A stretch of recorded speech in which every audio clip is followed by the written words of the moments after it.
네, 여러분 반갑습니다. 반갑습니다, 여러분. 오늘은 요한복음 8장, 9장을 살펴보도록 하겠습니다. 자, 여러분, 요한복음을 읽을 때 키워드가 중요하다고 말씀을 드렸습니다. 8, 9장을 읽을 때 중요한 키워드는 뭐냐면 빛입니다. 빛. 빛이라는 개념은 예나 지금이나 굉장히 중요하죠. 구약성경 시작도 창세기 이야기를 보면은 하나님께서 천지를 창조하실 때 제일 먼저 창조하신 게 무엇입니까? 빛이 있으라 하시며 빛이 있었고, 창세기 1장 3절. 왜 빛이 먼저일까? 여기에 대해서 어떤 사람들은 막 어떤 과학적인 이유를 들어가면서 막 설명하시는 분들이 있어요. 물론 열심히 하셔서 참 감사하긴 한데, 사실 그런 이유라기보다는 되게 영적인 의미가 있습니다. 하나님을 설명하고 하나님 나라를 설명할 때 굉장히 중요한 그리고 결정적인 개념이 뭐냐면은 빛이라는 거죠. 빛이 쫙 비치면은 자동적으로 존재론적으로 어둠은 물러가게 되어 있습니다. 빛이 비추는 곳에 어둠은 절대 힘을 쓸 수가 없습니다. 왜 어둡냐? 빛이 비추지 않아서 그런 거예요. 그래서 하나님을 설명하기에 굉장히 좋은 개념이 바로 빛이라는 것. 예수님도 마찬가지고. 근데 이 빛이라는 거는 여러분 생각해 보십시오. 빛이 이렇게 쫙 비치면 한번 꺼볼까요? 빛을 딱 끄면은 저를 알아보기 어렵습니까? 좋습니까? 이 잘생긴 제가 잘 안 보이잖아요. 저의 아름다운 얼굴이 부각이 잘 안 돼요. 딱 키면 목사님의 얼굴은 아름답구나, 잘생겼구나 알게 되는 거예요. 네? 죄송합니다. 알게 되는 거예요. 빛이라는 것은 어떤 의미냐면 알매 의미가 있는 것이죠. 바로 예수님 나는 빛이다 라는 말의 의미를 오늘 좀 깨달아 보는 게 8장 9장의 목표가 되겠습니다. 자, 8장 12절 보시면 그래서 예수께서 또 말씀하여 이르시되 나는 세상의 빛이니 나를 따르는 자는 어둠에 다니지 아니하고 생명의 빛을 얻으리라. 그렇게 얘기를 합니다. 나를 어둠의 빛과 생명의 빛을 얻으리라. 이렇게 얘기를 합니다. 자, 그런데 이러한 예수님의 자기 증언, 나는 생명의 빛이다, 나를 따라라, 이렇게 얘기를 하니까 바리새인들과 이제 갈등이 좀 심화되고 있어요. 점점 13절에 바리새인들이 이제 네가 너를 위하여 증언하는 것이니 내 증언은 참되지 않다. 너 스스로 셀프 자랑을 하는데 다른 사람이 너를 증거해줘야 너 다 떠나지 않았냐. 다른 사람이 너를 증거해줘야 그게 참이지. 주변에 친구도 없으면서 네가 먼저 그렇게 나는 빛이다 이렇게 얘기한다고 네가 빛이 되냐? 이렇게 지금 조롱을 하고 있는 그런 장면인 겁니다. 그러니까 이제 14절에 보시면 이제 그 차례차례 예수님께서 내 증언이 왜 참된 것인지를 예수님께서 반박을 합니다. 14절에서 내가 나를 위하여 증언한 내 증언은 참되니 나는 내가 어디서 오며 어디로 가는 것을 알거니와 너희는 내가 어디서 오며 어디로 가는 것을 알지 못하는. 되게 심오하죠. 한마디로 얘기하면 예수님은 자기 스스로의 기원을 알고 있다는 거예요. 그게 어디서 왔어요? 하늘에서 왔다는 겁니다. 근데 이 사람들은 땅에 속해 있기 때문에 예수님께서 하늘에서 왔다는 걸 볼 수도 없고 알 수도 없어요. 그게 핵심인 겁니다. 되게 심오한 그런 말이에요. 16절 만일 내가 판단하여도 내 판단이 참되다. 이는 내가 혼자 있는 것이 아니요 나를 보내신 이가 나와 함께 계심이다. 예수님이 함께 계시는 분이 누구예요? 예수님을 보내신 분이 누구예요? 하늘의 아버지 하나님이 나와 함께 계시기 때문에 함께 하시기 때문에 내 증언은 참되다. 세 번째 예수님의 증언은 뭐냐면 17절 너희 율법에도 두 사람의 증언은 참되다. 두 사람이 증인으로 오면 그 말은 이제 증거로 받아들여졌어요. 나도 두 분이 나를 증거하고 있다. 그 누구냐면 하나님과 나다. 이렇게 얘기합니다. 어떻게 보면 너무 우기는 것 같은 그런 느낌이 드는데 예수님께서 말씀하시니까 우기는 게 아니라 아주 이렇게 신비롭게 들립니다. 그러니까 이제 지금 또 이제 옥신각신 문제가 발생하게 되는 거예요. 그래서 예수님의 이러한 자기 증언 나는 세상의 빛이다 라는 것을 믿으면 31절 예수께서 자기를 믿은 유대인들에게 이르시되 너희가 내 말에 거하면 참으로 내 제자가 됐고 뭔가 믿은 사람이 있어요. 30절 보면 이 말씀을 하시며 많은 사람이 믿더라. 예수께서 나는 세상의 빛이다라고 얘기를 하니까 하도 이렇게 예수님이 막 쭈글쭈글하게 얘기를 하면은 저 왜 저래 이렇게 얘기하겠지만 너무 자신 있게 영광스럽게 선포를 나는 빛이다 딱 선포를 하니까 뭐라 그래도 권위 있게 딱 얘기를 하니까 믿는 사람들이 생긴 거예요.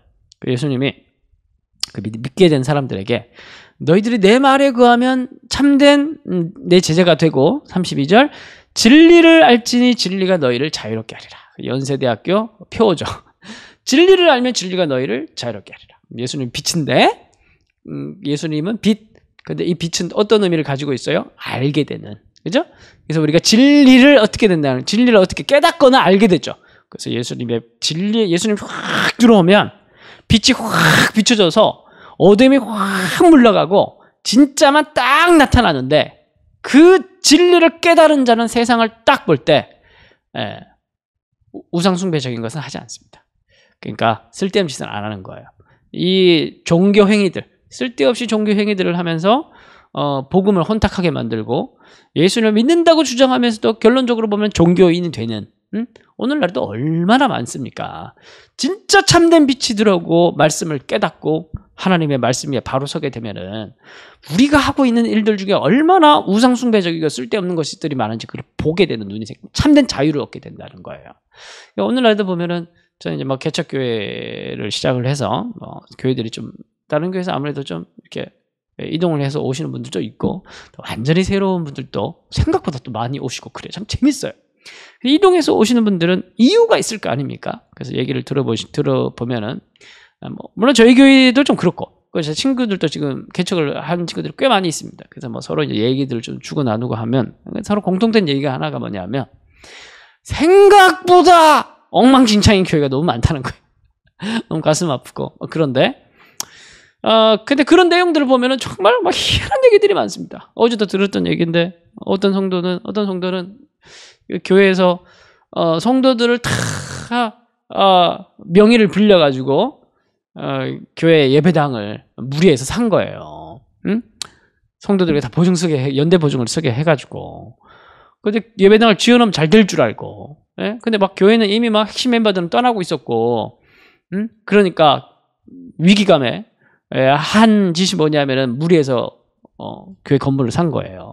착한 사람들 연대 보증시켜가지고. 그런데 그 교회가 다시 살아나고 회복하기 위해서는 결국에는 핵심적인 걸 정말 본질에 집중해야 되거든요. 진리에 집중을 해야 되거든요. 그리고 그 나머지 것들은 심플하게 가져갔고 결국 계속 교회는 더 이제 작아지고 약해지고 그러다 보니까 나중에 이 빚을 감당하지 못할 때가 된 겁니다.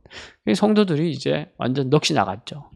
참 듣는데 이거는 뭐 정말 뭐라고 얘기할 낯이 뜨뜻해서 할 말도 없고 참 마음이 참 많이 아팠습니다. 이게 어떻게 보면은 우리는 뭔가 귀신 들린 것 같이 이상한 데 사로잡혀 있어요. 진리가 들어오고 예수가 들어오고 참된 빛이 들어오면 어둠이 날아가는 거예요. 오로지 예수님만 남습니다. 말씀만 남습니다. 진리만 남습니다. 이걸로 충분할 수 있어야 기독교인 거예요. 나머지가 꼭 덕지덕지 다 붙어야 기독교다라고 얘기하는 건 기독교가 아닙니다. 예수만으로 충분할 수 있어요. 기독교예요. 믿습니까? 믿어야 됩니다. 정말 우리는 이걸 믿어요. 한국교회는 정말 이거를 믿어야 바꿀 수 있어요. 우리는 뭘 해야 지금 부흥하고 회복이 되는 게 아니라 오히려 우리는 줄여가고 핵심에 더 집중하는 그런 운동들이 일어나야 운동이 일어나야 된다면 그런 운동들이 정말 일어나야 더 말씀에 집중하고 더 예수에 집중하는 일들이 일어나야 사실 우리는 회복이라는 걸 할 염두를 둘 수 있다는 저는 생각을 해요. 이런 말을 하면은 독소를 퍼붓죠. 38절 보면은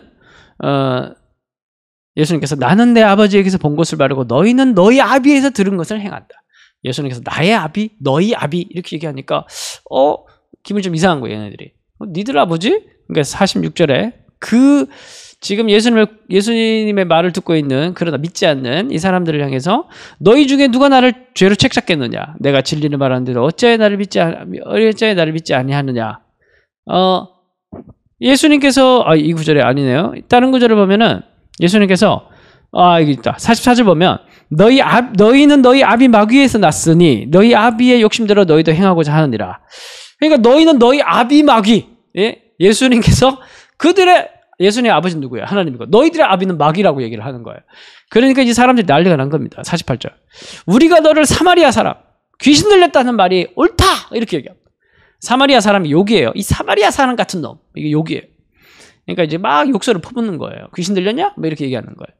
예수님께서 58절에서 더 이제 이 사람들의 화를 더 꽂는 얘기를 합니다. 진실로 너희에게 이르노니 아브라함이 나기 전부터 내가 있었다. 난 태초부터 있었던 사람이다. 그래서 나는 하나님을 내 아버지라고 부른다. 너희의 아버지는 마귀다. 그러니까 이제 59절 더 이상 참지 못하고 그들이 돌을 들어 치리하거늘. 그런데 이 돌을 들여 치리했던 사람들 중에 30절에 보면은 이 말씀을 하시는 많은 사람이 믿더라. 나는 빛이다. 라고 얘기했을 때 믿었던 사람들이 있는데 예수님께서 그 빛이라고 얘기했던 말 속에 더 들어가서 더 핵심적인 내용을 얘기를 하니까 돌 들어 치리하는 것 같은 그런 모습을 보입니다. 여러분 오늘 말씀 예수님의 빛이다. 진정한 빛이 들어올 때 우리의 삶이 심플해진다라는 거. 진정한 예수님을 알게 되어서 우리가 진정한 깨달음에 이르게 됐을 때 우리의 삶은 더 자유롭고 더 심플해질 수 있다는 거. 진리가 진정한 진리는 우리를 자유롭게 할 수 있다는 거. 여러분 믿으시기 바랍니다. 그러면서 여러분들이 지금 읽고 통독하고 있는 이 말씀의 훈련들, 이 말씀에 집중하는 것 너무너무 중요한 시간이라는 것 여러분들 믿고 정말 다시 한 번 더 좀 복음에 집중하는 그리고 참된 자유를 얻는 그런 여러분들이 되시기를 바랍니다. 예, 마지막으로 이 말씀 읽고 마치도록 하겠습니다. 내가 세상에 있는 동안에 세상의 빛이로라.